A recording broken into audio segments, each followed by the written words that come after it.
कबाड़े मिल मिल के थक गया, थोड़ी देर सो लेता हूँ। ओहो, ये कबाड़ ऐसे ही रख के सोऊंगा, चुरा लेगा, 200-300 का चूना लग जाएगा। यहाँ छुपा देता हूँ, किसी की नजर भी नहीं पड़ेगी, आराम से सो सकता हूँ। भैया भैया हाँ? भैया, आपने एक लड़की देखी यहाँ से भागते हुए? लड़की देखिए, ये क्या होता है? डरा दिया आपने, बस सो रहा था। जाइए, नहीं देखा है, जाइए। बताइए ना, यहाँ से भागते कोई लड़की देखी? भैया भैया बता दीजिए, देखिए ना, बहुत जरूरी है।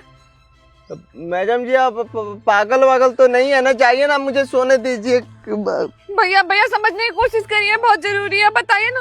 लड़की, लंबी सी लड़की है, काले रंग के कपड़े पहने उसने, आपने देखा क्या भागते हुए यहाँ से? कहीं इधर से गुजरी हो? काले रंग के, वो काले रंग के कपड़े। हाँ, बाल खुले हुए थे, काले रंग की लंबी सी लड़की, बताइए ना भैया। देखिए, हमको साफ साफ तो याद नहीं है, पर शायद इस तरफ एक लड़की गई थी। इधर इधर? हाँ, इधर। ठीक है। हे भगवान, कैसी लड़की थी यार। सो भाई,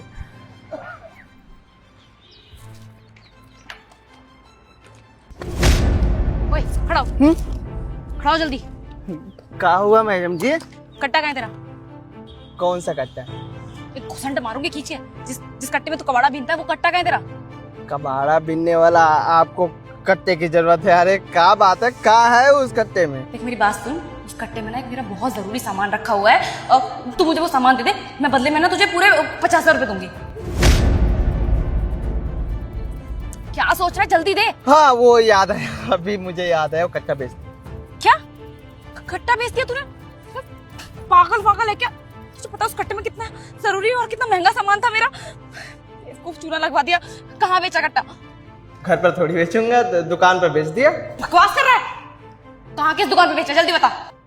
अब ये भी नहीं पता है, नींद में था, अभी देखी ना, सो रहा था यहाँ पर, नींद में था। ये किसी दुकान पर बेच दिया। जितने ये दुकान दिख रहे हैं ना, इसी में किसी को बेच दिया। किस तरफ है दुकान?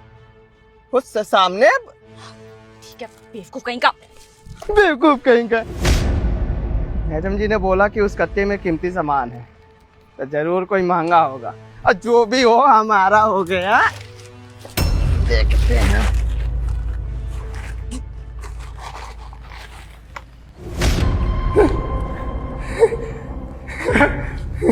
इतने सारे पैसे, ये पैसे मेरे हो गए। हाँ, ये पैसे मेरे हो गए। इतना तो पैसा मेरे बाप ने भी नहीं देखा होगा। मैडम जी सोच रही थी ना कि मैं कबाड़ बीनता हूँ, इसका मतलब पागल हूँ, मुझे समझ नहीं है। अरे अच्छे समझ के आगे मेरे फेल हो जाएंगे, इंजीनियर भी फेल हो जाएंगे। हाँ, उनको लगता है मुझे कुछ आता नहीं है। अब इन पैसों से ऐश मौज करूँगा। तो वही मैडम है, जब मैं सो रहा था आई थी और बहुत परेशान लग रही थी, और अभी भी परेशान है। कोई दिक्कत है क्या? जाकर एक बार पूछ लेता हूँ। मैडम जी, कोई दिक्कत है क्या? परेशान लग रही हैं आप? भैया, जिस लड़की को ढूंढ रही थी ना, वो मिली ही नहीं। मैंने इधर भी ढूंढा, उधर भी ढूंढा, पता नहीं कहाँ चले गए। मैं इतने सारे पैसे लेकर, पता है वो पैसे मैंने बहुत मुश्किल से जमा किए थे। भाई छोड़ी थी अपनी माँ के इलाज के लिए, और माँ के इलाज के लिए बैंक से पैसे निकाल के बस अस्पताल में जमा करने जा रही थी। पता नहीं अचानक से आई और मेरे हाथ से इतने सारे पैसे लेके भाग गई। मैंने पकड़ने की कोशिश करी, शोर मचाया, चोर चोर चोर चिल्लाई भी, लेकिन किसी ने मदद भी नहीं की। अब मुझे नहीं समझ आ रहा मेरी माँ का इलाज कैसे होगा, मैं क्या करूंगी, समझ नहीं आ रहा कुछ भी।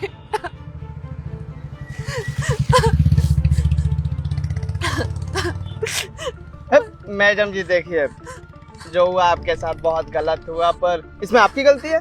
हैं? इतने सारे पैसे अगर हॉस्पिटल में लेकर जा रही थी बैग से निकाल कर, तो साथ में अपने बाबूजी, भाई किसी को ले लेती। जानती है ना, जुग जमाना आजकल का खराब है। कोई नहीं है मेरा, मेरी माँ के अलावा। हम दोनों बस एक दूसरे की दुनिया है। पता थोड़ी था कि आज ये दिन देखना पड़ेगा। आज महसूस हो रहा है कि काश बाबा होते, कोई मेरा भाई होता, वैसे मैं लाचार महसूस ना करती। मैं कैसे बचाऊंगी अपनी माँ को? मुझे कुछ नहीं समझ में आ रहा, कहाँ जाऊँ, किससे मदद की गुहार लगाऊं? शांत हो जाइए मैडम जी। देखिए आपके साथ जो हुआ बहुत गलत हुआ, पर क्या ही कर सकते हैं। आप एक काम कर सकते हैं, जाइए पुलिस स्टेशन, जाके कंप्लेन कर दीजिए, शायद चोर मिल जाए और आपके पैसे भी मिल जाए। चलते हैं हम, बुरा लगा सुनकर, ठीक है? क्या ही करेगा पुलिस स्टेशन में भी। राहुल तू ये क्या कर रहा है? जो अपनी माँ को वचन दिया था उसको भूल रहा है तू? तेरी माँ मर गई है पर वो सब कुछ देख रही है। तेरी माँ तुझसे बोली थी ना कि बेटा भले ही अपने जिंदगी में कबाड़ा बिल्लियों कोई भी काम करियो पर किसी को तेरी वजह से तकलीफ नहीं होना चाहिए। मैडम जी 7 लाख रुपए थे ना? हाँ हाँ 7 लाख रुपए थे। तू कैसे मालूम भैया? हमारे पास ही पैसे हैं। आप गलत मत समझिएगा, हम चोर नहीं हैं, बस हमारे पास पैसे आ गए। ये इतने सारे पैसे ये आप ही क्या है ना, पकड़िए। हमारे ही पैसे हमारी माँ के इलाज के लिए। देखिए मैडम जी हम ना कबाड़ बीनते हैं, चोरी नहीं करते। पता नहीं हमारे ये बोरी में कैसे पैसे आ गए। अब वो बता रही थी ना, जो लड़की थी वो काले रंग के कपड़े पहनी थी, वही मेरे पास आई थी जब सोया था। तो बोल रही थी कि मेरा इसमें कीमती सामान है, और मैं भी लालच में आ गया था, सोचा कि रख लूंगा, और देखा कि इतने सारे पैसे हैं। यहाँ आके पता चला कि ये पैसे आपके हैं, रख लीजिए, आपके माँ का इलाज के लिए पैसे रख लीजिए, कोई बात नहीं। थैंक यू भैया, बहुत बहुत शुक्रिया आपका। आप मेरे सामने मेरे पैसे वापस लेकर आ गए, बहुत बहुत धन्यवाद। अब मेरी माँ का इलाज हो जाएगा, वो ठीक हो जाएंगी। आप सच में बहुत अच्छे इंसान है, भगवान आपका भला करे। मैडम जी मैं अच्छा नहीं हूँ, अच्छा मेरी अम्मा थी। अब तो इस दुनिया में नहीं है, पर बहुत याद आती है। जब भी सोचता हूँ ना उनके बारे में, आंखों में आंसू आ जाते हैं। मैडम जी जानती है वो मुझे ना बहुत अच्छा संस्कार दिए।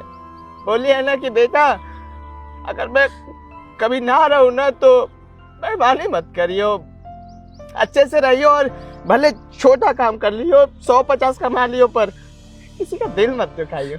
मैडम जी अगर मुझे भी गलत संस्कार मिलते ना तो मैं आपके ये पैसे नहीं लौटाता। मैडम जी लेकर भाग जाता, समझी ना आप, लेकर भाग जाता। खैर आप इलाज के लिए जाइए। नहीं अब एक काम करिए, आप मेरे साथ हॉस्पिटल चलिए, नहीं तो अकेले जाएंगी कोई और छीन लेगा, फिर तो और तो दिक्कत हो जाएगी ना। हाँ भैया आप चलिए मेरे साथ। हाँ छुपा लीजिए।